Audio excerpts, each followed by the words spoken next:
அதை 5 லட்சமாக உயர்த்தி இலக்கு 1 லட்சம் 2 லட்சம்னு இல்லை, யார் இருந்தாலும் வீடு ஒழுங்காக அவங்க அதை கட்டிக்கணும். அதுக்கு இப்போதைக்கு நமக்கு 70,000 வீடுக்கு ஒதுக்கீடு செய்யலான்னு சொல்லி தான் அந்த மாதிரி ஒரு திட்டத்தை நாங்கள் சொல்லியிருக்கிறார் மாண்பு முதல்வர் அவர்கள். ஆகவே நீங்கள் பார்த்தீங்கன்னா விழுப்புரத்தெல்லாம் நீங்கள் போய் பார்த்தீங்கன்னா, நான் நேரடியாகவே போய் பார்த்தேன்னா உண்மையாகவே சொல்கிறேன், அப்படியே ஃபவுண்டேஷன்லேயே இருக்குது.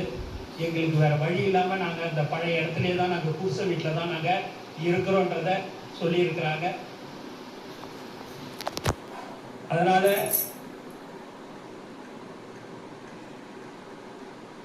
66,850 வீடுகளுக்கு மாவட்ட ஆட்சியர்களால் நிர்வாக அனுமதி வழங்கப்பட்டது. அதில் 35,126 வீடுகளுக்கு பணிக்குறியீடு உருவாக்கப்பட்டது.